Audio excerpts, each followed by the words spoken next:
ప్రభువైన యేసుక్రీస్తు వారి పరిశుద్ధమైన నామములో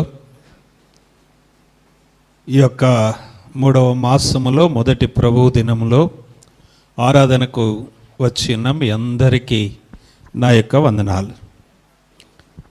దేవుని యొక్క వాక్యమును ధ్యానము చేసుకొనక మునుపు ఒక విషయం చెప్పాలనుకుంటున్నాను. అందరు వింటారా? ఒక ఊరిలోనట ఒక జాతర జరుగుతుందంట.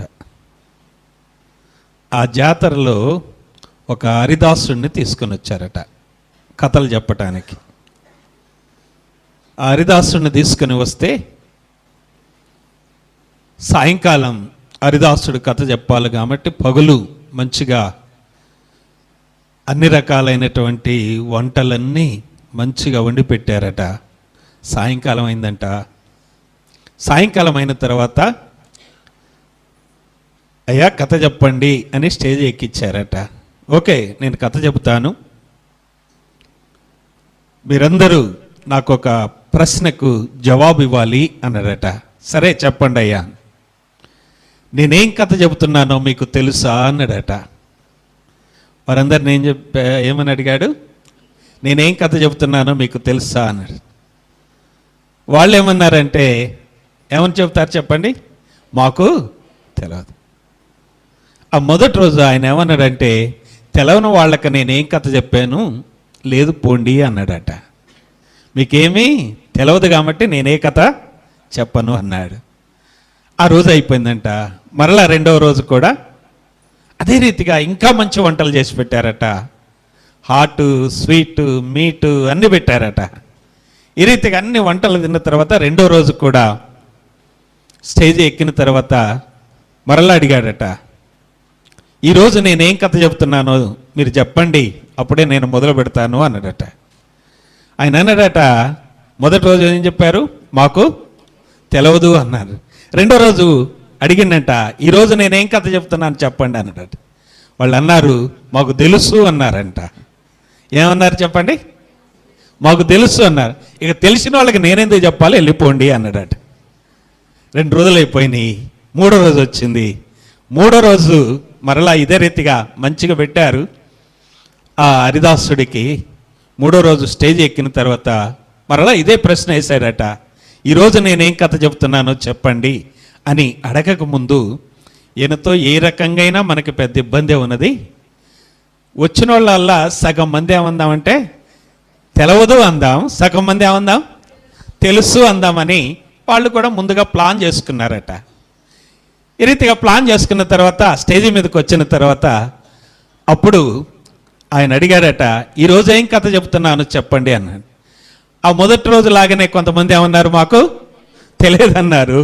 రెండో రోజు లాగానే కొంతమంది ఏమన్నారు, మాకు తెలుసు అన్నారు. అప్పుడు ఆయన అన్నాడంటే, తెలవని వాళ్ళు పోయి వాళ్ళకి తెలుసు కాబట్టి వాళ్ళ దగ్గర వినండి, అయిపోయింది పోండి అన్నాడట. అర్థమైందా? ఎంతమందికి అర్థమైంది? కాబట్టి మనం ఆ రీతిగా ఉండకూడదు. ఈరోజు ఆరాధనలో మనమందరము కూడా నీతిమంతుడు 7 మారులు పడిపోయినా తిరిగి లేస్తాడు. సామెతల గ్రంథంలో మనం ఆ వాక్యాన్ని ఎత్తి పట్టుకున్నాం. కానీ హెబ్రీయులకు రాసిన పత్రికలో ఏమున్నదంటే, ఒకసారి సత్యమును తెలుసుకొనిన తరువాత, వెలిగింపబడిన తరువాత బుద్ధిపూర్వకముగా వాడు పాపము చేస్తే వాడికి క్షమాపణ ఉండదు. హెబ్రీయులకు రాసినటువంటి పత్రిక 6వ అధ్యాయం 1వ వచనములు కూడా అదే అంటాడు. ఒకసారి ప్రభువుని ఎరిగిన తర్వాత, ఈ బలలో పాలు పొందిన తర్వాత, వాక్యాన్ని ఎరిగిన తర్వాత, సత్యమును తెలుసుకొనిన తర్వాత బుద్ధిపూర్వకముగా పాపము చేస్తే ఏమైపోతామో తెలుసండి, ఆయనను మరలా బాహాటముగా సిలువ వేస్తాం. ఇది కూడా మనం గుర్తుపెట్టుకోవాలి. అర్థమైంది కదండి? నీతిమంతుడు 7 మారులు పడిపోయినా కూడా తిరిగి లేస్తాడు అనే దానికంటే ఈ నూతన నిబంధనలో మనకి పరిశుద్ధాత్మ దేవుడు ఏం జ్ఞాపకం చేస్తున్నాడంటే, బుద్ధిపూర్వకముగా తెలిసిన తర్వాత, ఎరిగిన తర్వాత ఈ బలలో పాలు పొందిన తర్వాత పాపము చేస్తే ఆయన్ని ఏం చేస్తున్నామంటే చెప్పండి, సిలువ వేస్తా ఉన్నాం. కనుక మనము అన్ని విషయాలు జాగ్రత్తగా తెలుసుకుందాం. ప్రభునందు ప్రియమైన సంగమా, ఈరోజు దేవుని యొక్క వాక్యాన్ని చదువుకుందాం. ఎఫెసీయులకు రాసిన పత్రిక 6వ అధ్యాయము 10వ వచనము నుండి 18వ వచనం వరకు మనం మార్చి చదువుకుందాం. ఎఫెసీయులకు రాసిన పత్రిక 6వ అధ్యాయము 10వ వచనము నుండి 11వ వచనం వరకు మనం మార్చి చదువుకుందాం. ఎఫెసీయులకు రాసిన పత్రిక 6వ అధ్యాయము 10వ వచనము నుండి నేనొక వచనం మీరొక వచనం ఉత్తర ప్రత్యుత్తరములుగా చదువుకుందాం. తుదకు ప్రభు యొక్క మహాశక్తిని బట్టి ఆయన యందు బలవంతులయ్యుండుడి.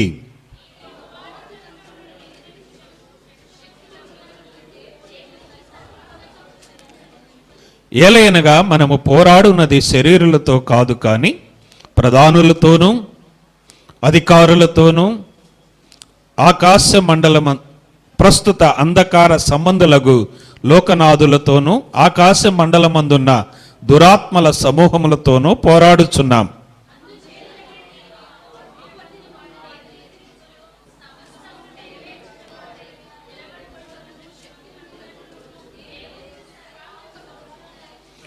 ఎలాగనగా మీ నడుమునకు సత్యమును దట్టి కట్టుకొని నీతియను మైమరువు తొడుగుకొని, పెద్దగా చదవండి, ఇవన్నీయుగాక విశ్వాసమను డాలు పట్టుకొనుడి, దానితో మీరు దుష్టుని అగ్ని బాణములన్నిటినీ ఆర్పుటకు శక్తిమంతులగుదురు.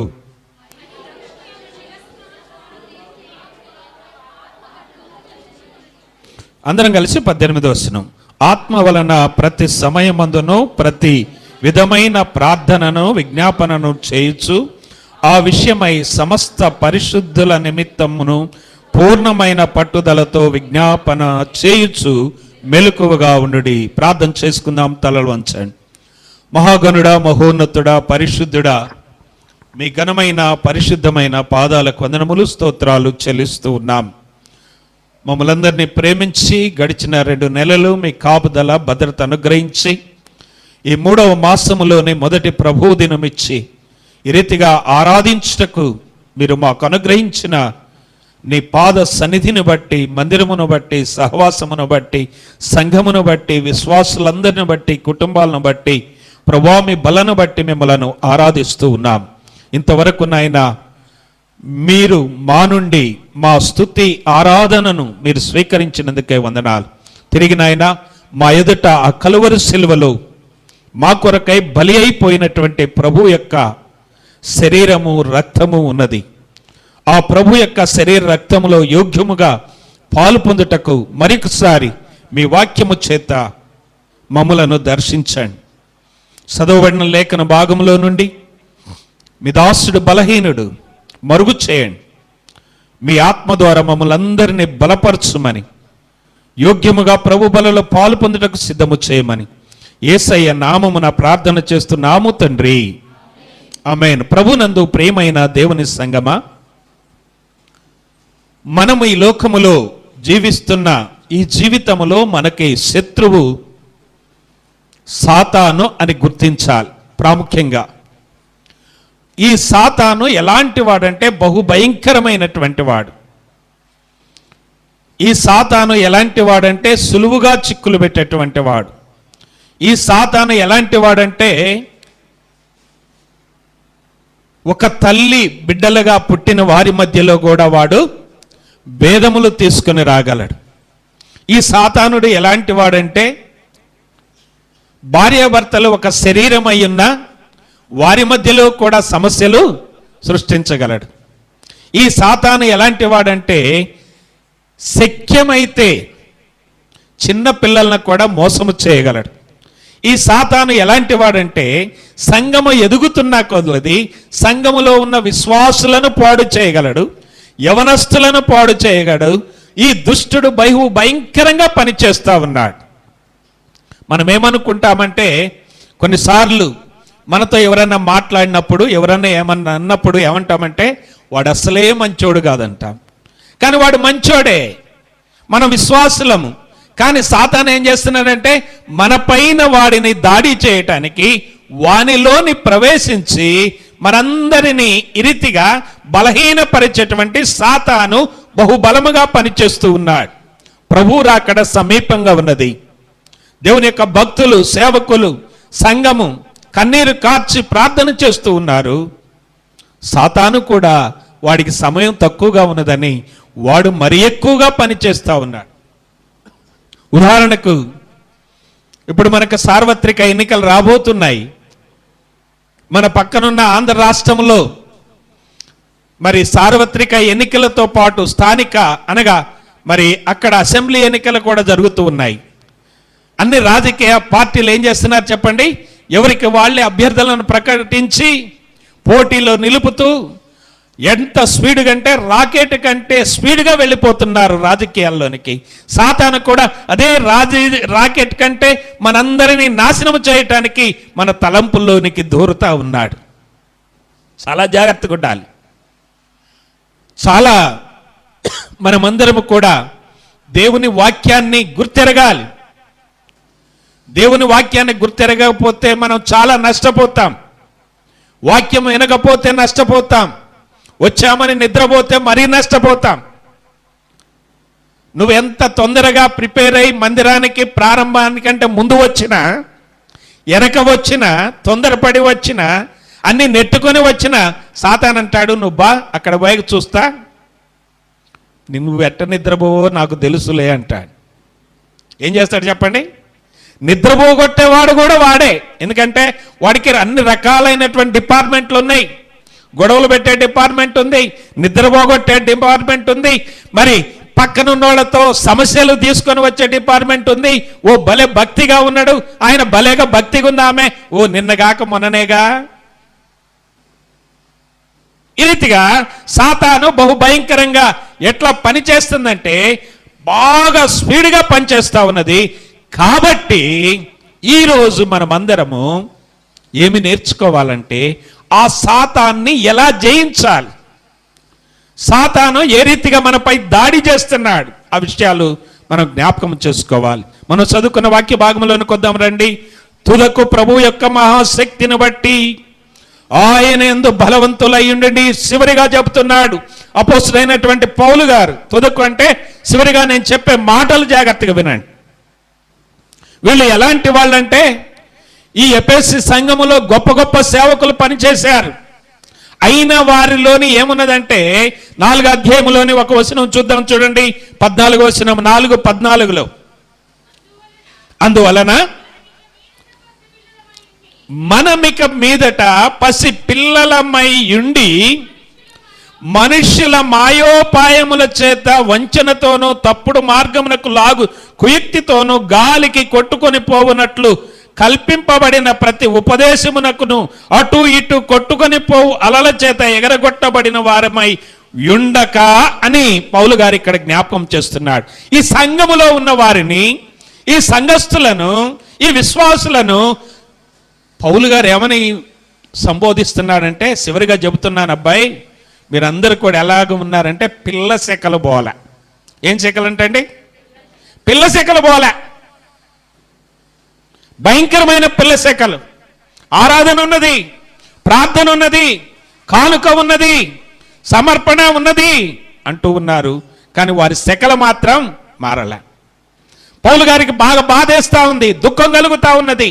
ఇంత కన్నీరు గార్చి, ఇన్ని సముద్రాలు దాటి, ఇన్ని రాత్రులు ప్రయాణం చేసి, ఓడలో తిరిగి అటు తిరిగి నేను మీ మధ్యకు వచ్చి పరిచర్య చేస్తే, సంఘాన్ని కడితే, కన్నీరు కారిస్తే, దెబ్బలు తింటే, గాయాలపరచబడితే, అనేక విధాలుగా హింసించబడితే ఇంకా మీలో ఏం పోలేదంటే పిల్లల యొక్క అలవాట్లు పోలే. పౌలు గారు చాలా బాధపడతా ఉన్నాడు. మీరు ఎదిగినటువంటి సంఘముగా ఉండాలంటే నేను చెప్పిన మాటలు జాగ్రత్తగా వినండి. ఎన్నాళ్ళు ఈ పిల్ల శకలు, ఎన్నాళ్ళు పిల్లల్లాగుంటారు, ఎన్నాళ్ళు ప్రభువు యొక్క ప్రభువుని గుర్తురాదు, ఎన్నాళ్ళు సంఘ ప్రార్థన గుర్తురాదు, ఎన్నాళ్ళు సమయం గుర్తురాదు. మొన్నటి వరకు మన తెలంగాణ రాష్ట్రంలో ఇప్పుడు జరుగుతున్న ఇంటర్మీడియట్ ఎగ్జామ్ వరకు ఎలా పోవాలంటే అండి, కరెక్ట్ టయానికి పోతేనే లోపలికి పోనిచ్చారు. ఎవరో ఒకడు ఎక్కడో ట్రాఫిక్లోనో దేనిలోనో ఇబ్బంది పడి కొద్దిగా లేట్ అయిపోయినందుకు ఏం చేసిండు, రానివ్వకపోతే ఇంటికి పోయి సూసైడ్ చేసుకోండి. సీఎం గారు ఎమ్మటే ఆదేశాలు ఇచ్చి ఇంకొక 5 నిమిషాలు దాన్ని ఏం చేశాడు, పొడిగించాడు. అవునా కదా చెప్పండి. మరి మామూలు బ్రతకండి, ఇది తాత్కాలికమైన బ్రతకండి. ఉద్యోగాలు వచ్చిన బ్రతకైనా, ఏ బ్రతకైనా, ఏ జీవితమైనా ఎంత ఎలాంటిదంటే దేవుని యొక్క వాక్యం చెబుతుంది, నీ బ్రతుకు నా బ్రతుకు మనందరి బ్రతుకంట వాక్యమే ఉన్నదంటే నీటి బుడగ లాంటిది. నువ్వు ఎంసెట్ లేకుంటే ఏ సెట్ రాసినా, లేకుంటే ఐఏఎస్ అయినా, ఐపీఎస్ అయినా, ఐఎఫ్ఎస్ అయినా, ఏదైనా సరే నీ బతుకు బుడగ లాంటిదే. దాని కొరకే ఎలా పోవాలంటే చెప్పండి, ఎగ్జామ్కి టయానికి పోవాలి. మరి దేవుని మందిరము సజీవుడైనటువంటి దేవుడు, కలువరి శిలువలో ప్రాణం పెట్టిన దేవుడు, నీ కొరకై నా కొరకై రక్తమును కార్చిన దేవుడు, నీ కొరకు నా కొరకు తండ్రి కుడిపార్శ్వము నుండి ఏం చేస్తున్నాడట, ప్రతి క్షణము మనలను కాపాడటానికి ఆయన ఏం చేస్తున్నాడు, విజ్ఞాపన చేస్తా ఉన్నాడు. ఆయన దూతలను కావలిగా ఉంచాడు. మన పాదాలకు రాయి తగులకుండా ఆయన ఏం చేస్తున్నాడు, ఎత్తి పట్టుకుంటున్నాడు. మరి ఆయన దగ్గరకి ఎలా వచ్చాము, ఏ సమయానికి వచ్చాము? ఎగ్జాము భయం ఉన్నది. ట్రైన్కి వెళ్ళాలంటే టైము వెళ్తాము, ఊరికి వెళ్ళాలంటే టయానికి వెళ్తాం, ఎక్కడికి వెళ్ళాలన్నా వెళ్తాం. మరి ఇంత గొప్ప దేవుని సన్నిధికి మనం ఎట్లా వెళుతున్నాం? జాగ్రత్తగా గుర్తిరగాలి. అందుకని ఏమన్నాడంటే, మీరు ఇంకా పిల్లలే అంటూ ఉన్నాడు. మనం పిల్లలముగా ఉందామా, పెద్దవాళ్ళలాగా ఉందామా? చెప్పండి ఒకసారి నోరెప్పి. పెద్దవాళ్ళలాగా ఉందాం, పిల్లల్లాగా ఉందాం?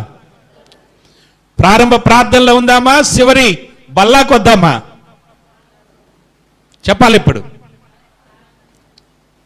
ఇది దేవుని సన్నిధి, సజీవుడైనటువంటి దేవుడు, సర్వశక్తి కలిగిన దేవుడు, సర్వోన్నతుడైన దేవుడు, ఆయన సమస్తమును కలగజేసే దేవుడు. ఆయన మన జీవితంలో చేయనిది అంటూ ఏదీ లేదు. ఆయన ఎంతైనా నమ్మదగిన దేవుడు, ఆయన ఎంతైనా కృపగల దేవుడు, ఆయన ఎంతైనా ప్రేమగల దేవుడు. ఆ దేవునికి మనం ఎలా ఉందాం? అందుకనే ఇన్ని చెప్పాను. 5 అధ్యాయాలు అయిపోయాయి. 6వ అధ్యాయంలోకి వచ్చిన తర్వాత పౌలు గారు అంటున్నాడు, తుదకు ప్రభువు యొక్క మహాశక్తిని బట్టి ఆయన యందు ఎలా ఉండాలంట, బలవంతులై ఉండుడి.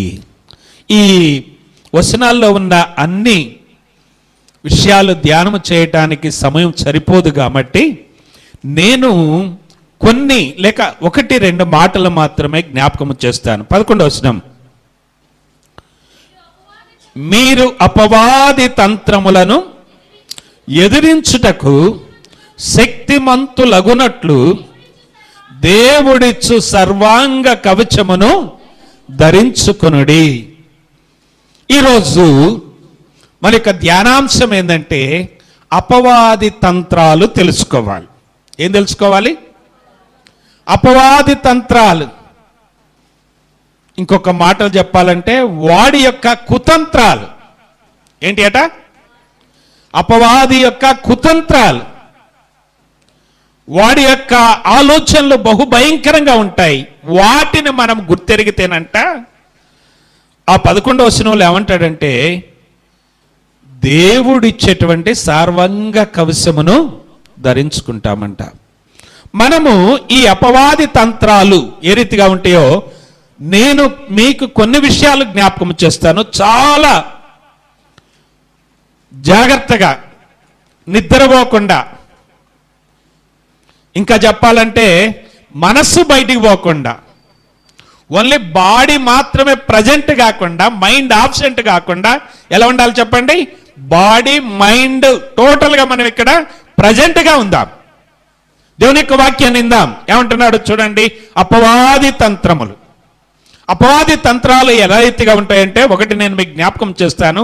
మత్తయి సువార్త 4వ అధ్యాయము 1వ వచనం.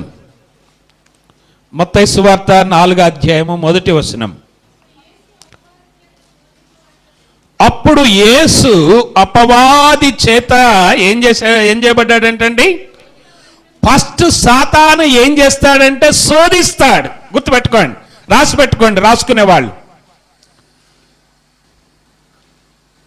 రాయగలిగిన వాళ్ళందరూ కూడా గుర్తుంచుకుంటే మంచిది. మొట్టమొదటిగా సాతాను ఏం చేస్తాడో తెలుసండి? శోధిస్తాడు. యేసయ్యను కూడా శోధించడానికి వచ్చాడు. ఎలా శోధించాడంటే అన్ని చూపెట్టాడు, లోకమంతా చూపెట్టాడు, అధికారాన్ని చూపెట్టాడు, హోదాను చూపెట్టాడు, సమస్తాన్ని చూపెట్టాడు. కానీ యేసయ్య ఏమన్నాడంటే నా ఎదుట నుండి పో అన్నాడు. అంతే, దుష్టుడు పారిపోయాడు. మన జీవితంలో సాతాను నన్ను ఏం చేస్తాడంటే శోధిస్తూ ఉంటాడు. నీ మాటను ఎక్కించుకో, నువ్వెందుకు లోబడాలి? ఎలా శోధిస్తాడంటే సంఘములో కూడా శోధిస్తాడు. ఫలాని బ్రదరే పాట పాడితే నువ్వెందుకు ఊరుకున్నావు అంటది భార్య ఇంటికి పోయేటప్పుడు దారిలో. వాళ్ళే మంచిగా అన్నిటికీ ముందుంటే నువ్వెందుకు అట్లా మెదకుండా ఊరుకుంటున్నావు? మనం మొదటి నుంచి ఉన్నవాళ్ళంగా అంటది సాతాన్. రకరకాలుగా శోధనలు తీసుకొని వస్తే సాతాన్. ఇలాంటి శోధన ఎదురైనప్పుడు మనం ఎలా ఉండాలంటే చాలా జాగ్రత్త కలిగి ఉండాలి. సంఘములో, విశ్వాసములో యేసయ్య దగ్గరకు వచ్చిన సాతానే, యేసయ్యను శోధించిన సాతానే నిన్ను నన్ను శోధించడం పెద్ద లెక్కేమీ కాదు. చాలా జాగ్రత్తగా ఉండాలి. సాతాను ఏం చేస్తాడని చెప్పండి? శోధిస్తాడు మొట్టమొదటిదిగా. రెండవదిగా సాతాను ఏం చేస్తాడంటే మొదటి దినవృత్తాంతాల గ్రంథము 21వ అధ్యాయము మొదటి వచనం. మొట్టమొదటిది సాతాను ఏం చేస్తాడు చెప్పండి? శోధిస్తాడు. 21వ అధ్యాయం. తరువాత సాతాను ఇశ్రాయేలునకు విరోధముగా లేచి ఇశ్రాయేలీయులను లెక్కించుటకు దావీదును ఏం చేస్తున్నాడు చెప్పండి? ప్రేరేపిస్తా ఉన్నాడు సాతాను. మొదటిదిగా సాతాను ఏం చేస్తున్నాడు? శోధిస్తా ఉన్నాడు. రెండవదిగా సాతాను ఏం చేస్తున్నాడు? ప్రేరేపించుతున్నాడు. ఎలా ప్రేరేపిస్తాడంటే బహు భయంకరంగా ప్రేరేపిస్తాడు. ఈ లోకములోని నేత్రాశ ఉన్నది, శరీరాశ ఉన్నది, జీవపు డంబం ఉన్నది. వాటన్నిటిని మన ముందుకు తీసుకొని వస్తాడు. తీసుకొని వచ్చి శోధిస్తూ ఉంటాడు, బహుభయంకరంగా శోధిస్తూ ఉంటాడు. ఎలాగూ శోధిస్తాడంటే నిన్ను నన్ను మన చేత, మనకు వీలున్నా, మన ముందు ఉన్నా, మనతో ఉన్నా, మన కళ్ళెదటున్నా వాటితో సాతాను ఏం చేస్తాడు చెప్పండి? శోధిస్తాడు. ఈ సాతాను శోధించడానికి దావీదుని ఏం చేసిందంటే చెప్పండి? ప్రేరేపించాడు. రెండవదిగా మనం చూస్తే దావీదును సాతాను ఏం చేసిందంట? ప్రేరేపించింది. ఏందయ్యి ఆ లెక్కంటే సులువైనటువంటిది, తేలికైనటువంటిది. ఆయన రాజుగా ఉన్నాడు, రాజ్య పరిపాలన చేస్తా ఉన్నాడు, యుద్ధానికి వెళుతున్నాడు, యుద్ధాలు గెలుస్తా ఉన్నాడు, మంచి సైన్యాధిపతి యోవాబు ఉన్నాడు, అనేక దేశాలు జయిస్తూ వచ్చాడు, అనేక మందిని తన వశము చేసుకుంటూ వచ్చాడు. ఇక్కడ దేవుడు అన్ని విషయాల్లో దావీదును ఏం చేశాడంటే ఒక మాట 18వ అధ్యాయం 11వ వచనంలో చూడండి. 18వ అధ్యాయము అదే గ్రంథం, మొదటి దినవృత్తాంతములు 18వ అధ్యాయము 13వ వచనం. దావీదు ఎదోములో కావలి సైన్యమును ఉండెను, ఎదోమీయులందరూ అతనికి సేవకులయ్యుండిరి. దావీదు పోయిన చోటనెల్లా యెహోవా అతనికి ఏమిస్తున్నాడట? అబ్బబ్బా, జయాన్ని కలగజేస్తున్నాడు, రక్షిస్తా ఉన్నాడు. హల్లెలూయా చెప్పండి ఒకసారి.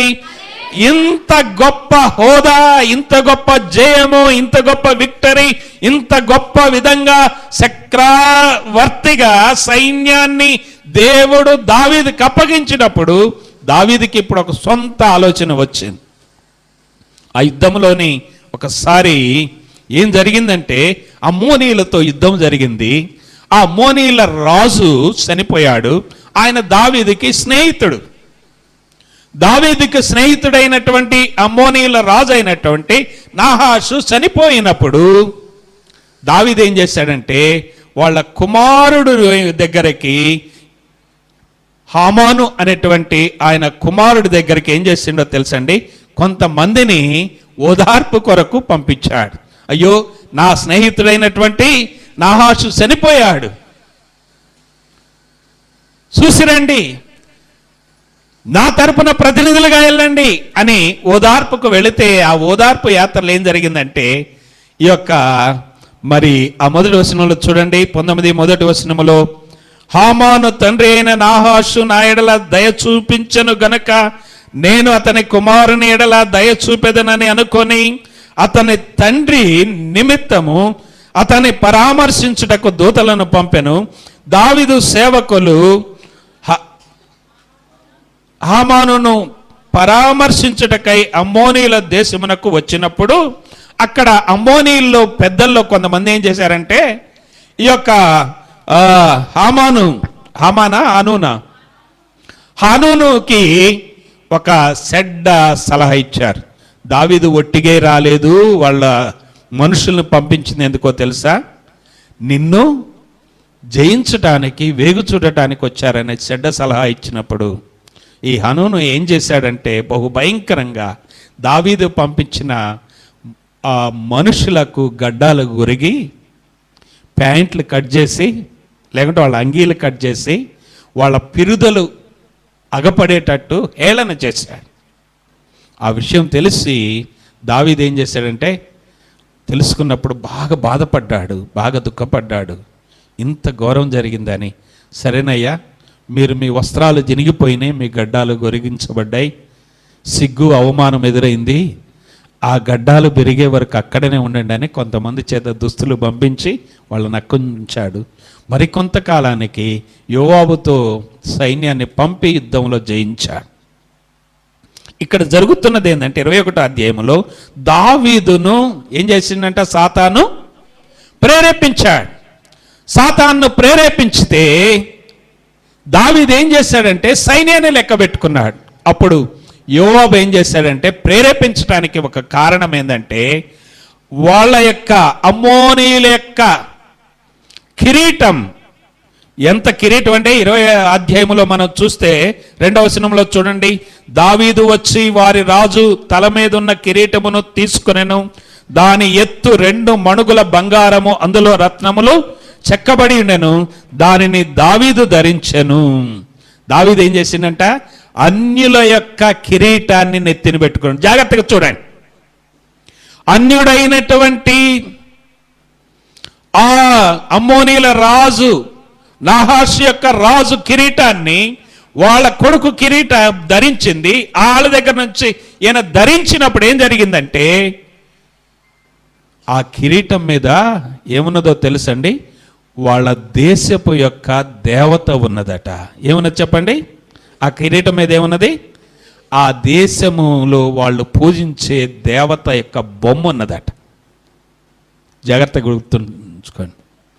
మీకు ఇచ్చే బ్యాడ్జీలు చూడండి, ఓట్లప్పుడు కానీ, మీరు వెళ్ళినప్పుడు కానీ, మీకు ఇచ్చే బహుమతులు కానీ, వాటి మీద ఏమున్నదో చాలా గుర్తించండి.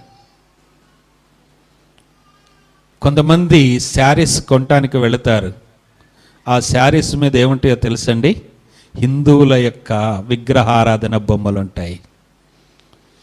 ఇంకొక మాటలు చెప్పాలంటే ఆ పట్టు చీరల కింద అంచు మీద ఏనుగు బొమ్మలు ఉంటాయి, వాళ్ళు పూజించే బొమ్మలు ఉంటాయి. చాలా జాగ్రత్తగా విశ్వాసులైన వారు, ఈ బల్లలో పాలు పొందేవారు మీ వస్త్రాలు కొనేటప్పుడు పరిశీలించండి. ఆ బట్టల మీద ఏమి ప్రింట్ వేయబడ్డదో, ఏ ప్రింట్తో ఆ శారీ కొంటున్నారో గుర్తెరగండి. చాలా జాగ్రత్తగా ఉండాలి. దావీదు ఏం చేశాడంటే బహు భయంకరమైనటువంటి పాపంలో పడిపోయాడు. సాతాను ఏం చేసిందంటే అండి చెప్పండి, రెండవదిగా ప్రేరేపించింది. ప్రేరేపించితే జరిగినటువంటిది ఏంటంటే, అన్య దేవత విగ్రహము కలిగినటువంటి కిరీటం తల నెత్తిన పెట్టుకున్నాడు. అప్పుడు అంటున్నాడు, నాకు ఎదురు లేదు, సైన్యాన్ని లెక్కించు అన్నాడు. సాతాను ప్రేరేపిస్తూ వచ్చింది. ఎన్ని విషయాలు చెప్పానండి పిల్లలు? 2. మొదటిది ఏం చేస్తుందట? సాతాను శోధిస్తుంది. రెండవది సాతాను ఏం చేస్తుంది? ప్రేరేపిస్తుంది. మూడవదిగా యోహాను సువార్త 13వ అధ్యాయము 2వ వచనంలోనికి వెళితే, యోహాను సువార్త 13వ అధ్యాయము 2వ వచనం మనందరికీ తెలిసిన వాక్యాలే. వారు భోజనము చేయుచుండగా ఆయనను అప్పగింపవలెనని సీమోను కుమారుడగు ఇస్కరియోతు యూదా హృదయములో అపవాది అంతకు ముందే ఆలోచన పుట్టించిన. మూడవదిగా ఏం చేస్తుందట సాతాను? చెప్పండి. ఆలోచన పుట్టిస్తుంది, ఆలోచిస్తూ ఉంటది, శోధిస్తుంది, ప్రేరేపిస్తుంది. మూడవదిగా ఏం చేస్తుంది అంటే చెప్పండి? ఆలోచన. ఏం చేద్దాం, ఎలా చేయాలి, ప్రభువుని ఎలా అప్పగించాలి, సమయం ఎప్పుడు వచ్చింది, ఎంత డబ్బులు ఇస్తారు, ఏమిస్తారు. ఒక మాట చెప్పనా? యూదా ఇస్కరియోతు ప్రభు దగ్గరకు వచ్చిన తర్వాత చాలా మంచివాడు. ఎప్పుడైతే సాతాను అంతకు ముందే ఏం చేసిందంట? ఆలోచన పుట్టిస్తూ ఉంటది. కొంతమందికి చెడ్డ ఆలోచనలు ఎప్పుడొస్తాయో తెలుసండి. అమ్మా వినండి, కొంతమందికి చెడ్డ ఆలోచనలు ఎప్పుడొస్తాయో తెలుసా? వారు పడక మీద ఉన్నప్పుడే లేవకుండానే చెడ్డ ఆలోచనలు మొదలు చేస్తారు. ఏ మోసం చేయాలి, ఎవరిని దగా చేయాలి, ఎవరిని ఎట్లా కుతంత్రాల్లోనికి కుయుక్తుల్లోనికి నెట్టాలి అని సాతాను యొక్క ఆలోచనలట మన యొక్క పడక మీద ఉన్నప్పుడే సాతాను తీసుకొని వస్తాడు. చాలా జాగ్రత్తగా ఉండాలి విశ్వాసులమైన మనం. మూడవదిగా సాతాను ఏం చేశాడో తెలుసండి? ఏం తీసుకొని వస్తాడు? ఆలోచన పుట్టిస్తాడు. ఈ ఆలోచన ఎలా ఉంటుంది అంటే,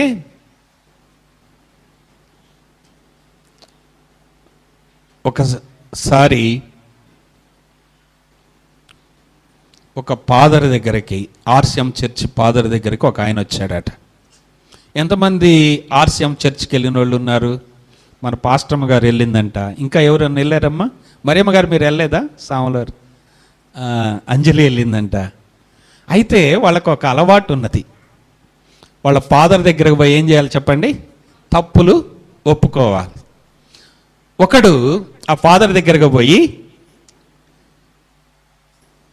ఏమన్నాడంటే తప్పులు ఒప్పుకుంటాడంట. జాగ్రత్త నాకు అవి చూడండి. తప్పులు ఏమని ఒప్పుకుంటున్నాడంటే, ఫాదర్ నేను ఒక తాడు తెచ్చాను, క్షమించండి, క్షమాపణ ప్రార్థన చేయండి అన్నాడట. ఏం ప్రార్థన చెప్పండి? క్షమాపణ. ఏం తెచ్చాడట? సరేయా, ప్రార్థన చేస్తాను, పూజ చేస్తాను, బలి అర్పిస్తాను అన్నాడట. అని కొంత దూరం పోయిన తర్వాత ఆ ఫాదర్కి డౌట్ వచ్చిందంట. అరే తాడు తేవటం పెద్ద తప్పు కాదు కదా. ఆలోచన వచ్చిందంట, తాడు తేవటం పెద్ద తప్పు కాదు కదా. మళ్ళీ పిలిచాడట. దా ఓ సామేలు దా అన్నాడట. నా పేరే పెడదాం. వచ్చాడట.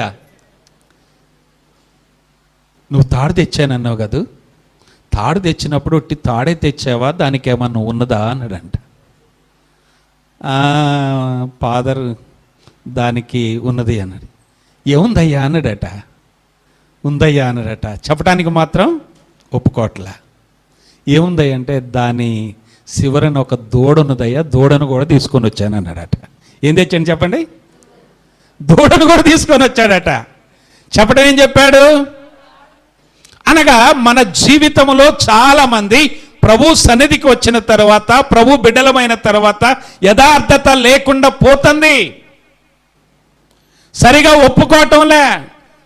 అతిక్రమములను దాచిపెట్టువాడు వర్ధిల్లడు, వాటిని ఒప్పుకొని విడిచిపెట్టేవాడు ఏమవుతాడట? వర్ధిల్లుతాడు, ఆశీర్వదించబడతాడు.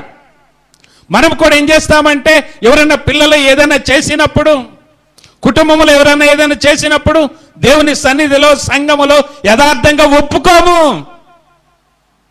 దానికి ఒక మధ్యలో ఏం చేస్తామంటే కొంత ఎక్స్క్యూజ్ ఇస్తాం, కొన్ని తప్పిస్తాం. అవి లేదులేయ్యా, ఎవరో కలిశారంట, మావాడైతే బంగారమే కానీ వాళ్ళ వల్ల జరిగింది. ఇలా చేస్తాం మనం. దేవుని సన్నిధిలో మనం ఏం చేయం చెప్పండి? యథార్థంగా ఒప్పుకోం. ప్రభు బిడ్డలమే, ప్రభువును ఆరాధించే వాళ్ళమే, ప్రభు బలలో పాలు పొందే వాళ్ళమే, కానీ యథార్థత లోపిస్తా ఉన్నది. అర్థమవుతుందండి? సాతాను ఏం చేస్తాడట? మూడవదిగా ఆలోచన పుట్టిస్తాడు. యూదా ఇస్కరియోతులో భయంకరమైనటువంటి ఆలోచనను సాతాను తీసుకుని వచ్చాడు. ప్రభు పాదాల దగ్గర, ప్రభు సన్నిధిలో, ప్రభు మందిరములో, ప్రభు దగ్గరకు వచ్చిన తర్వాత మనం ఏం చేయాలంటే, మేము ఒట్టి తాడే తెచ్చినమయ్యా అనకూడదు. తాడుకు చివరనేమున్నది? దూడ కూడా ఉంది. ఆ దూడను కూడా ఒప్పుకోవాలి ప్రభు బిడ్డలుగా మనం. చాలామంది ఏం చేస్తున్నారంటే బహు భయంకరమైనటువంటి పాపంలో పడిపోతున్నారు. బహు భయంకరంగా దేవునికి దూరం అయిపోతున్నారు. ఆశీర్వాదాలు కోల్పోతూ ఉన్నారు. దేవుని నుంచి ఎంత దూరం అంటే చాలా దూరం వెళ్ళిపోతూ ఉన్నారు. కనుక దేవుని బిడ్డలమైన మనం ఏం చేయాలట? ఇప్పుడు ఇవన్నీ ఏంటి నేను చెప్పేది? ప్రైజ్ ది లార్డ్, హల్లెలూయా. సాతాను యొక్క తంత్రాలు మనం ఏం చేయాలి? గుర్తెరగాలి. నాలుగవదిగా మనం చూస్తే సాతాను ఏం చేస్తాడంటే, అదే యోహాను సువార్త 13:26-27 చూస్తే అక్కడ అద్భుతమైనటువంటి వాక్యం ఉంటుంది. చూద్దాం, చూడండి. అందుకు యేసు, నేను ఒక ముక్క ముంచి ఎవనికి ఇచ్చేదనో వాడే అని చెప్పి ఒక ముక్క ముంచి సీమోను కుమారుడగు ఇస్కరియోతు యూదాకిచ్చెను. వాడు ఆ ముక్క పుచ్చుకొనగానే సాతాను వానిలోనికి ప్రవేశించుద్ది. సాతాను ఎంత ప్లాన్లతో వస్తుందో చూశారండి. శోధించడానికి వస్తుంది, ప్రేరేపించడానికి వస్తుంది, ఆలోచన పుట్టించడానికి వస్తుంది. ఇంకేం చేస్తాను చెప్పండి? లోపలికి ప్రవేశించడానికి కూడా వచ్చేసింది. అబ్బా, మామూలోడు కాదు ఈడు. సాతాను తంత్రాలు మనం ఎరిగి ఉండాలి. అందుకే పరిశుద్ధాత్మ దేవుడు మనకి ఈరోజు ఈ వాక్యాన్ని ఇస్తా ఉన్నాడు. ఇకనైనా, ఇప్పుడైనా దేవుని బిడ్డలమైన మనం ఏం చేయాలంటే సాతాను యొక్క తంత్రాలను ఎరగాలి.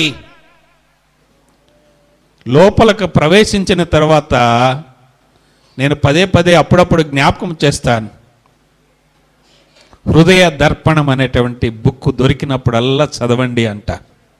సాతాను ఎలా ప్రవేశిస్తాడో ఆ హృదయం అనే బొమ్మ వేసి దాని లోపల అనేకమైన ఫోటోలు ఉంటాయి. సింహం ఉంటుంది, నెమలి ఉంటుంది, సర్పం ఉంటుంది. ఇంకా మరి ఇవన్నీ ఏమంటాయి అంటే లోపల ఆ హృదయ దర్పణం అనేటువంటి ఆ పుస్తకంలో ఫోటోల్లో ఉంటాయి.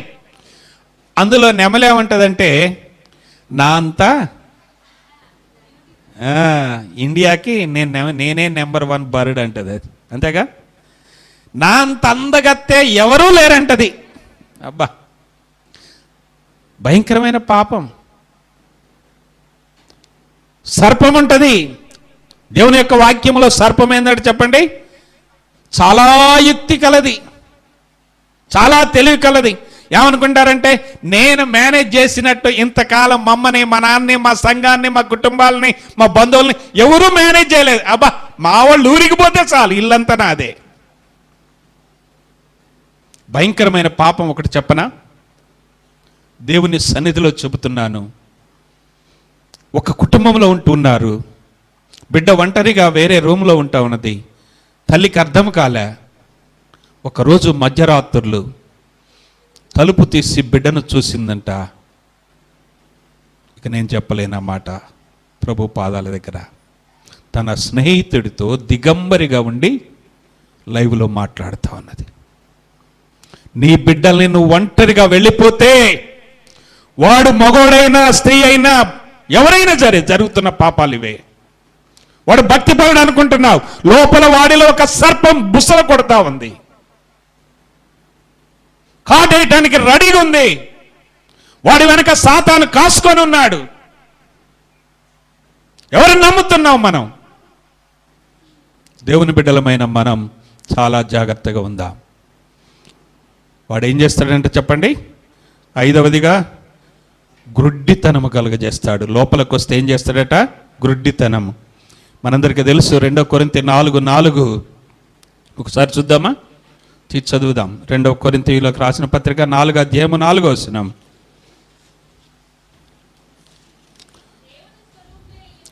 దేవుని స్వరూపి అయిన క్రీస్తు మహిమను కనపరుచు సువార్త ప్రకాశము వారికి ప్రకాశింపకుండా నిమిత్తము ఈ యుగ సంబంధమైన దేవత అవిశ్వాసులైన వారి మనోనేత్రములకు ఏం చేస్తుందట?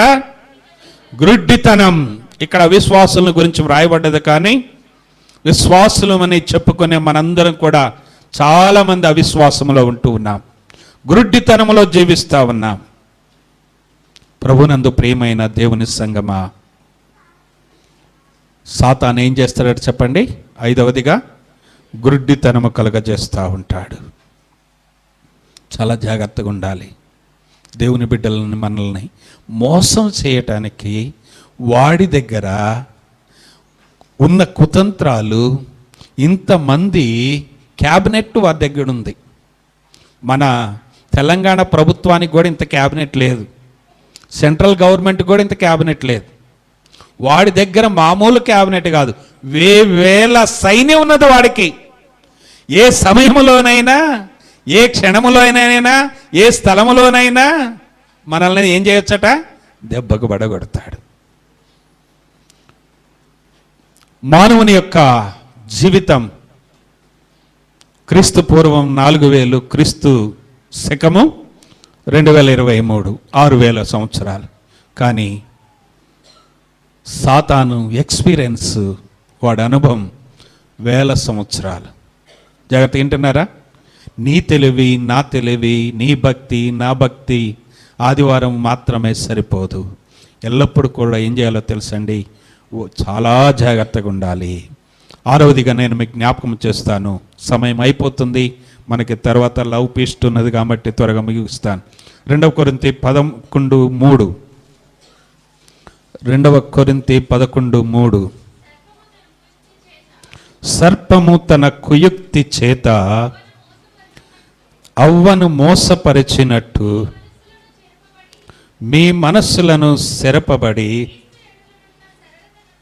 క్రీస్తు ఎడల ఉన్న సరళత నుండి, పవిత్రత నుండి ఎట్లయినా తొలగిపోవునేమో అని భయపడుచున్నాను. ఎంత అద్భుతమైన మాటలు!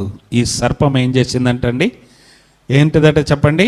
కుయుక్తి చేత మన ఆది అమ్మ అయినటువంటి అవ్వమ్మను, ఆదామును ఏం చేసిందంటే చెప్పండి? 6వదిగా ఏం చేసింది? మోసం చేసేవాడు వాడు సాతాను. దేవునితో రోజంతా గడిపేవాళ్ళు, దేవునితో సల్లబోట నడిచేవాళ్ళు, దేవునితో ఉండేవాళ్ళు, వాళ్ళనే మోసపరిచింది ఎవరు? సాతాను. మరి మనం ఎంత చెప్పండి? అందుకనే మనం ఏం చేయాలో తెలుసండి? చాలా జాగ్రత్తగా ఉండాలి. నేను ఇంకొక చిన్న విషయం ఒకటి మీకు చెప్తాను, చాలా స్పీడ్గా చెప్తాను, జాగ్రత్త వింటారా? హల్లెలూయా చెప్పండి. నిద్రపోయేవాళ్ళు చెప్పండి. Praise the lord. పౌలన్న ఎవరో చెప్పండి. జాన్వస్లీ గారు నిద్రపోయేవాళ్ళు అంటే హల్లెలూయా చెప్పండి. Thank you brother. అయితే ఒక ఆయనకి ఒక పట్టణంలో ఒక మంచి డాగ్ ఉన్నదట. డాగ్ అంటేనే తెలుస్తుంది కదా ఇప్పుడు మనకి. మంచి కుక్క ఉందంట, భలే పెంచుకున్నాడంట. అది బహుశా జర్మన్ షెపర్డ్ అయి ఉండవచ్చు. ఆ కుక్కను మెచ్చుకొని ఏం చేశాడంటే బాగా అన్నీ నేర్పుకున్నాడట. ఒకరోజు నాకెళ్ళి చూడండి, ఒకరోజు ఆ కుక్కని మార్కెట్కి పంపిండంట. మార్కెట్కి పంపితే అది వచ్చింది, బస్సు ఆగినప్పుడు బస్సు ఎక్కింది, మాల్కు పోయింది, కొనుక్కోవాల్సినవన్నీ కొనుక్కున్నది, డబ్బులు రిటర్న్ తీసుకున్నది, అన్నీ తీసుకొని వచ్చేసింది. అన్నీ రాసిస్తారు వాటికి. రాసిస్తే ఏం చేస్తుంది? అవి వాటి ప్రకారం ఎక్కడెక్కాలో అక్కడ ఎక్కుద్ది, కండక్టర్ దగ్గర టికెట్ తీసుకుంటుంది, మళ్ళీ టికెట్ దాన్ని బాగా బాస్కెట్లో వేసుకుంటుంది, మళ్ళీ వెళ్ళుద్ది, మార్కెట్కి వెళ్ళి అన్నీ తీసుకున్నది, వస్తుంది. ఆ డాగును చూసేట ఆ షాపు యజమానికి ఆశ్చర్యం వేసిందంట, చాలా ఆశ్చర్యం వేసిందంట. ఏంటి దీనికి ఇంత తెలివి, దేనికి ఇంత ఆలోచన ఎలా వస్తుందని దాని వెనకాల ఆ షాప్ యజమాని ఫాలో అయ్యాడట. ఫాలో అయితే అది బస్సు స్టాప్కి వచ్చింది, చాలా బస్సులు వెళ్ళిపోయినాయి. చివరికి అది ఎక్కాల్సిన ఆ బస్సు వచ్చినప్పుడు ఎక్కింది. ఎక్కడ దిగాలనో కొన్ని స్టాపులు అయిపోయినాయి. తన స్టేజికి పోయిన తర్వాత అక్కడ దిగిపోయింది. దిగిపోయిన తర్వాత ఆ షాప్ యజమాని ఫాలో అయ్యండి ఎక్కడికైతే. అది ఒక అపార్ట్మెంట్కి వెళ్ళింది. అపార్ట్మెంట్కి వెళ్ళేళ్ళకి అక్కడ లిఫ్ట్ క్లోజ్ అయిపోయింది. లిఫ్ట్ ఏమైపోయింది? క్లోజ్ అయిపోయింది. లిఫ్ట్ క్లోజ్ అయిపోయిన తర్వాత రొప్పుకుంటా మెడలో ఉన్న బరువు లాక్కుంటా సరుకులన్నీ గుంజుకుంటా ఏం చేసిందంటే మొత్తానికి వెళ్ళింది. వెళ్ళాలకి లోపల ఆయన ఏం చేశాడంటే లాకేసి పెట్టాడు. ఆ యజమాని ఏం చేశాడు, వాళ్ళ రూమ్కి లాకేసి పెట్టాడు. లాకేసి పెడితే దానిలోని ఏముంటుందంటే దానికి ఒక తాళం ఇస్తారట. ఆ తాళం ఎప్పుడు అలవాటు చేశాడట ఆయన. ఈసారి కుదరలేదు. ఈలోపు డోర్ను కొట్టింది. చేతులన్నీ అంటే దాని కాళ్ళు డోక్కపోయిన తర్వాత ఎప్పుడుకో ఆడ పండుకున్నటువంటి ఆ యజమాని వచ్చి తలుపు తీసి ఏం చేశాడంటే ఆ కుక్కని చిన్న కర్ర కూడా తీసుకొని తన ఇష్టం వచ్చినట్టు బాధిండంట. ఏం చేశాడు? బాధాడంట. ఎందుకంటే నీకు ఎన్నిసార్లు చెప్పలే, నీకు అసలు బుద్ధి లేదు, నీకు అసలు జ్ఞానం లేదు, ఎంత నేర్పా, ఎన్నిసార్లు తీసుకొని వెళ్ళా, నీకు అస్సలు మైండ్ లేకుండా పోయిందని కర్ర తీసుకొని ఏం చేశాడట, బయ్యని బీకాడట. అది కుయ్యి అనేది ఏడ్చుకుంటా కాళ్ళ మీద పడ్డదట. ఏమని కొడుతున్నాడో తెలుసా? నీకు తాళంసేయి తీసుకొని పొమ్మని ఎన్నిసార్లు చెప్పాను, నువ్వేం చేయలేదు, తాళంసేయి తీసుకొని పోలే. ఏం తప్పు దాన్ని ఎట్లా తీసుకొని పోద్ది? ఒకవేళ తీసుకొని పోయి వచ్చి ఎలా తిప్పుద్ది తన కాళ్ళతో? ఆ లాక్ ఎలా వస్తుంది? ఇది ఎందుకు చెప్పానంటే అర్థమైందా మీకు? ఇవాళ రేపు సేవకుడు పని ఇదే రీతిగా ఉంది. మా పిల్లలు చెడిపోవటానికి మీ మందిరమే, మా పిల్లలు చెడిపోవటానికి మీ మందిరం పేరు చెప్పే, మా పిల్లలు చెడిపోవటానికి మందిరంలో పని ఉన్నదని వచ్చారు, మా పిల్లలు చెడిపోవటానికి మందిరంలో మీటింగులని వచ్చారు. ఏం చేస్తాడండి సేవకుడు? మందిరం పేరు చెప్పి బయట తిరిగి వస్తే లేరా ఇలాంటి వాళ్ళు సంఘాలల్లా? లేరండి. ఆ డాగ్ ఎంత బాధపడ్డదో, ఎంత ట్రాఫిక్ను తప్పించుకుందో, ఎంత బరువు మోసిందో, ఎంత కన్నీరు కార్చిందో, లిఫ్ట్ కాడ ఎంత కొట్టుకున్నదో, డోర్ కాడ ఎంత కొట్టుకున్నదో, తన కాళ్ళు ఎంత డోక్కపోయినాయో. ఇదంతా కాకుండా అన్నీ తీసుకొని ఇంట్లోకి భద్రంగా వచ్చిన తర్వాత యజమానితో ఏం చేసింది చెప్పండి? ఏమైంది? యజమాని ఏం చేశాడు? ఈ రోజుల్లో విశ్వాసులు అదే రీతిగా ఉన్నారు. సేవకుని కొట్టేవాళ్ళు లాగా, బాధ పెట్టేవాళ్ళలాగా ఉన్నారు. ప్రభునందు ప్రియమైన సంగమా, చాలా జాగ్రత్తగా ఉండాలి. నేను ఇంకొక మాట ఎన్ని చెప్పానండి? 6 విషయాలు. చివరిగా సాతాను ఏం చేస్తాడంటే 1 పేతురు 5:8 మనందరకు బాగా పరిచయమైన వాక్య భాగం. 1 పేతురు రాసిన పత్రిక 5వ అధ్యాయము 8వ వచనం.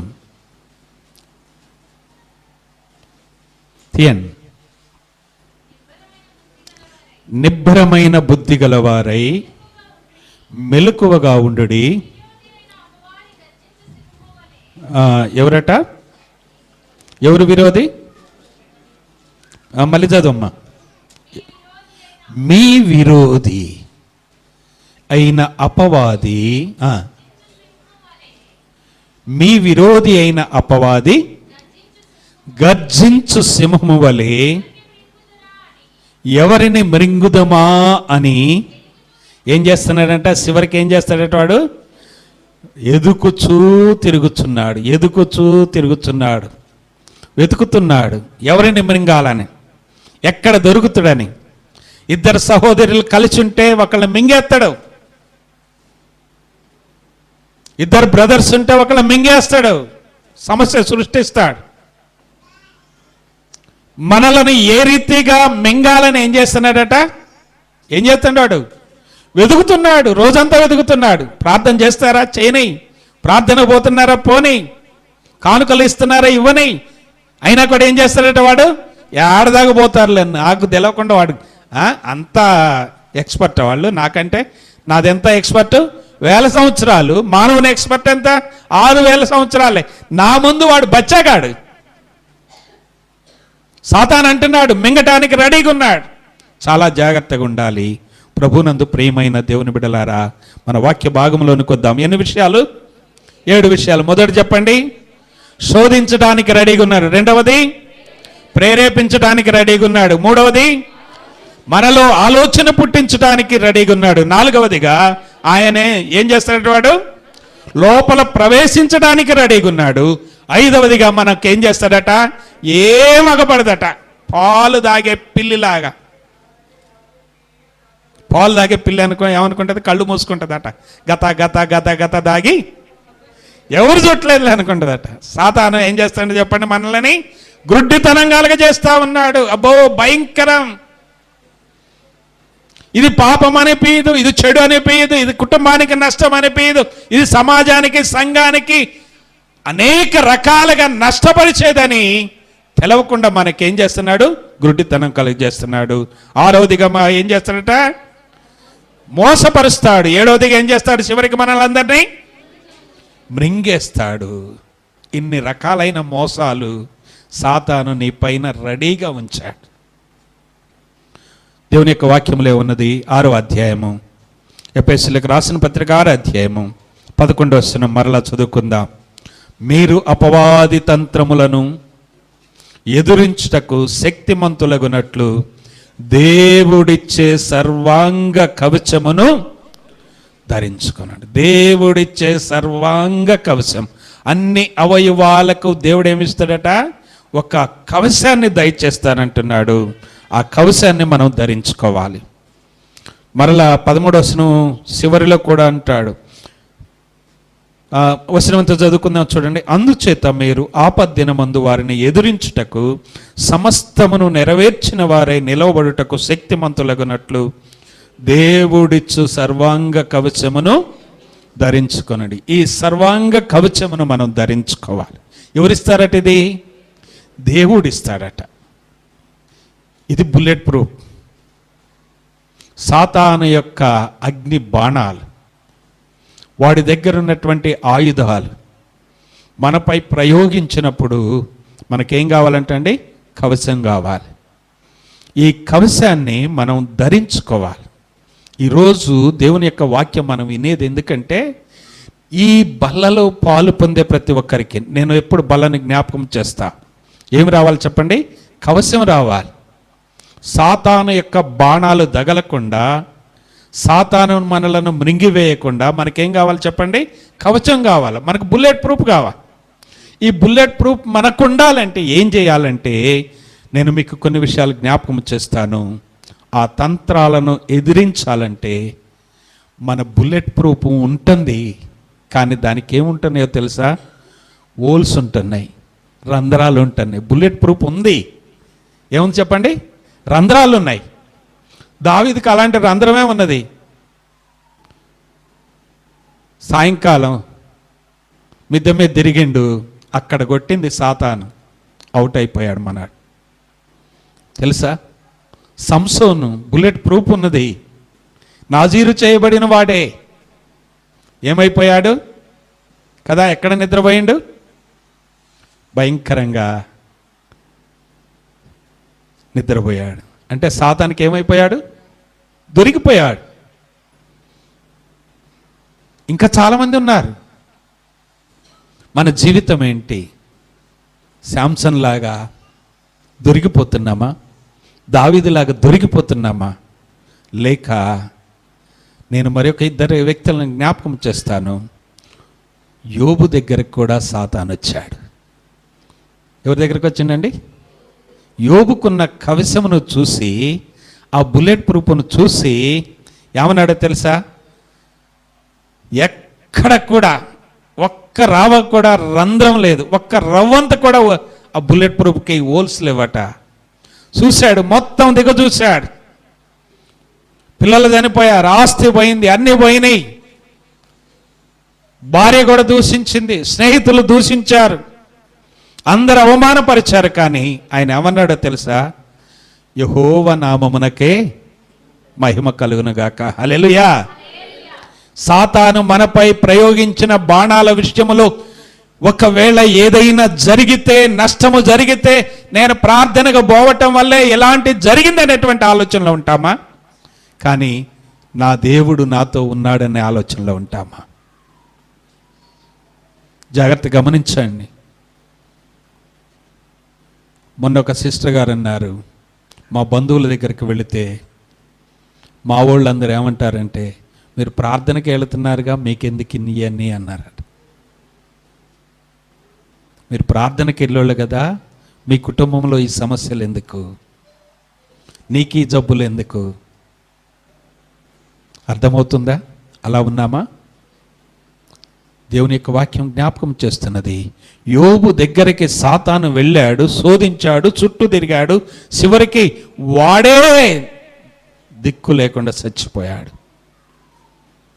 ఇంకొక వ్యక్తిని మీకు జ్ఞాపకం చేయనా? దానియేలు దగ్గరికి వెళ్ళాడు. దానియేలు దగ్గరికి వెళితే దానియేలట ఎక్కడ కూడా ఏ మాత్రము కూడా ఎలాంటి అవకాశం సాతానికి ఇవ్వలేదు. అద్భుతంగా దేవుని చేత అబ్బా ఏమని పిలువబడ్డాడండి? నీవు చెప్పాలా ఇక మీరే, బహుప్రియుడవు. ప్రభునందు ప్రియమైన సంగమా, దానియేలులాగా యోబులాగుందామా? లేకుంటే సంసోను, లేకుంటే మరికొంతమంది పడిపోయిన వాళ్ళలాగుందామా? ఏ రీతిగా ఉందాం మనం చెప్పండి. వీళ్ళకేమన్నదట? నీతి అనే మైమరువు దేవుడు వారికి అనుగ్రహించాడు. ఆ బుల్లెట్ కవచాన్ని వారు ధరించుకున్నారు, ఏమాత్రం ఓడిపోవాలి. మన ప్రభువైన యేసుక్రీస్తు దగ్గరకు వచ్చాడు, శోధించాడు, కానీ వాడే ఓడిపోయాడు కదా. కలువరి శిలువలో ఆఖరికైనా దూషిస్తాడనుకుంటే ఏమన్నాడు చెప్పండి? తండ్రి, వీరేమి చేయుచున్నారో. బలలో పాలు పొందే మనందరికీ ఈ మాట ఎప్పుడు గుర్తుండాలి. ఎవరైనా తిట్టారనుకోండి, వాళ్ళు మంచోళ్ళే, వాళ్ళల్లో ఎవరున్నారు అనండి, ప్రైజ్లాడి చెప్పండి, సంతోషించండి, సమాధాన పడండి. ఇవన్నీ ఎలా వస్తాయంటే దేవుడు ఇవ్వడు. ఈ బుల్లెట్ ప్రూఫ్, ఈ కవచాన్ని దేవుడు ఇవ్వడు. ఎవరిస్తారో తెలుసండి? మన జీవితంలో సత్యం ఉండాలి, నీతి ఉండాలి, విశ్వాసం ఉండాలి, రక్షణ ఉండాలి, ఆ తర్వాత వాక్యం అనే ఖడ్గం ఉండాలి. ప్రార్థన అనేటువంటి ఆయుధాలతో మనం సాతాన్ని జయించాలి. ఇవే మనకి కవచం. అర్థమవుతుందండి? దేవుడిచ్చే సార్వాంగ కవచం ఏంటంటే మనలో ఏముండాలి చెప్పండి? సత్యం ఉండాలి. మాట్లాడితే సత్యం ఉండాలి. నిన్న ఇందాక చెప్పాను, ఒక బ్రదరు ఫాదర్ దగ్గర పోయి ఏమన్నాడు? ఏం తెచ్చుకున్నాడట? సత్యమాది. ప్రభునందు ప్రియమైన సంగమా, మనము ఈరోజు ఇక్కడి నుంచి ఎలా వెళ్ళాలి చెప్పండి?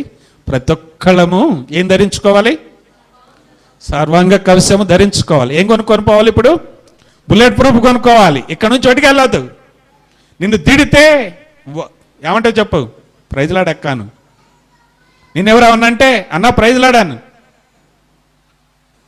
నీ మీద ఎవరైనా సాడీలు చెప్పారనుకో, ఏమంటావు చెప్పండి? ప్రభుకు స్తోత్రం అని కదా.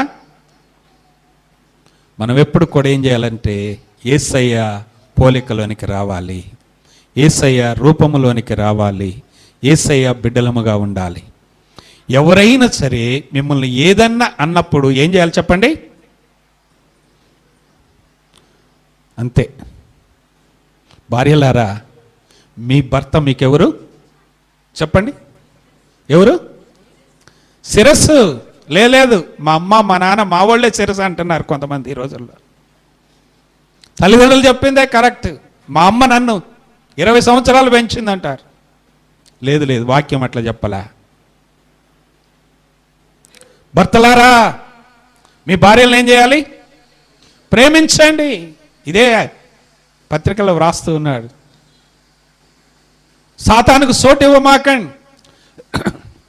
ఒకప్పుడు తెలవక, ఒకప్పుడు ఎరగక, ఒకప్పుడు సత్యమును తెలవక మందిరానికి వెళ్ళాం, బలలో పాలు పొందాం, అన్నీ చేశాము. కానీ ఇలాంటి ఆత్మీయమైనటువంటి ఎదుగుదలలోనికి మనం ఏం చేయలేదు, రాలేదు.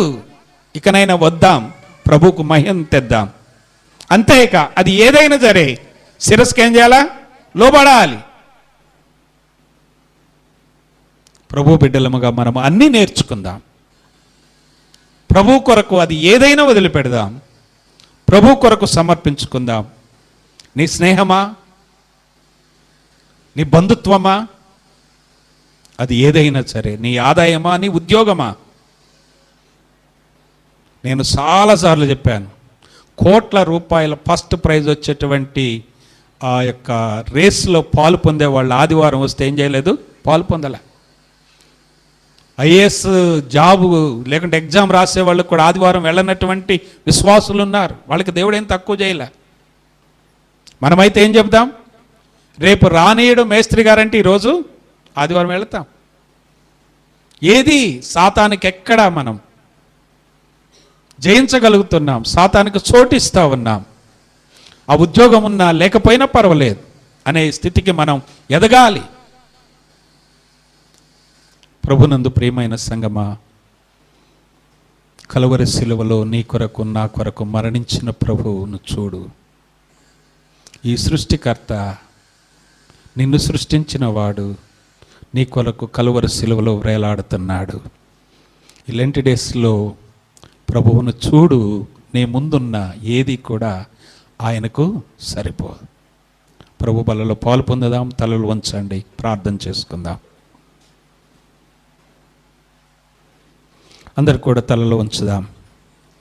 సాతాను యొక్క శోధనలు, సాతాను యొక్క కుతంత్రములు, అపవాది యొక్క భయంకరమైన లక్షణాలు ఏ రీతిగా మనలను శోధిస్తున్నాయో, ప్రేరేపిస్తున్నాయో, ఆలోచన పుట్టిస్తున్నాయో, లోపల ప్రవేశిస్తున్నాయో, గుడ్డితనం కలగచేస్తున్నాయేమో, మోసపరుస్తున్నాయేమో, మృంగి వేస్తున్నావేమో, జాగ్రత్తగా ఉందాం. ఇకను అయినా సాతానుకు సోటివ్వక, ఈ సాతానును ఎదిరించాలంటే ఒకే ఒక సూత్రం, ఒకే ఒక కీ, సాతాన్ని ఎదిరించే కీ ఏంటంటే, యాకోబు రాసిన పత్రిక 4:7 అక్కడ అద్భుతమైన వాక్యం ఉన్నది ఈ సాతాను ఎదిరించటానికి. కాబట్టి దేవునికి లోబడి ఉండడి. మరలా చెబుతున్నాను, దేవునికి లోబడి ఉండడి, దేవునికి లోబడి ఉండడి, అపవాదిని ఎదిరించడి. వాడప్పుడే మన దగ్గర నుంచి పారిపోతాడు. మన వెనక ప్రభు ఉంటే, మన హృదయంలో ప్రభు ఉంటే, ఆయన మన కవచాన్ని అనుగ్రహిస్తే దేవుడు మనకు తోడుగా ఉంటాడు. ప్రార్థన చేసుకుందాం. అందరు కూడా ప్రార్థన చేసుకుందాం. ఇట్టి భయంకరమైనటువంటి కుయుక్తులతో, కుట్రలతో, మోసాలతో, దగాతో, కార్పణ్యాలతో, కక్షలతో సాతాను దాడి చేస్తున్నాడు. వాటన్నిటి నుంచి తప్పించబడాలని అందరం కూడా ప్రార్థన చేసుకుందాం. వినటం కాదు, మన జీవితంలో క్రియ జరగాలి. దేవుడిచ్చే ఆ సర్వాంగ కవచాన్ని ధరించుకోవాలి. సాతాన్ని జయించాలి. ఆ కలువరి సిలువలో ప్రభు ఏ రీతిగా సిలువ మోస్తూ, సిలువ పైన ఎంత ప్రేమ చూపెట్టారో జ్ఞాపకం చేసుకో. వీరేమి చేయుచున్నారు, వీరెరగరు, వీరిని క్షమించమన్నాడు. ఆ ఆయుధము కలిగి మనం ముందుకు నడుద్దాం. ప్రార్థన చేసుకుందాం. ప్రేమ నమ్మకము కలిగిన పరలోకపు తండ్రి, మా యేసయ్య, మీ ఘనమైన పరిశుద్ధమైన పాదాలకు వందనాలు. మమ్మల్ని అందరినీ ప్రేమించి ఈ దినం మీరిచ్చిన మీ లేఖన భాగాన్ని బట్టి మీకు వందనాలు. నీ ప్రజలను మీరు తీసుకుని వచ్చారు, మీ దాసుని వాడుకున్నారు, మీరు మహిమ పొందారు. వాక్యము నీరు కట్టి ఫలింప చేయమని సాతాను యొక్క పన్నాగాలు తెలుసుకొని మీకు లోబడి జీవించి సాతానుపైనైనా మేము ప్రతిదినము ప్రార్థనతో పోరాడుటకు నీ కృపను దయచేయమని, సంఘములో జరిగే ప్రార్థనలో పాలు పొందటానికి, ఆరాధనలో పాలు పొందటానికి, విజ్ఞాపనలో పాలు పొందటానికి, స్తుతి కూడికల్లో పాలు పొందటానికి, ప్రతి విషయములో మేము ముందుకు నడుచుటకు నీ కృప దయచేయమని ఈ వాక్యమును మా అందరి హృదయంలో ఫలింపచేయండి. మా ఎదుట ఉన్న ప్రభువా, మీ యొక్క శరీర రక్తములో కూడా పాలు పొందుటకు నీ కృప దయచేయమని యేసయ్య నామమున ప్రార్థన చేస్తున్నాము తండ్రి. ఆమేన్. దయచేసి అదేవిధంగా ప్రార్థనలో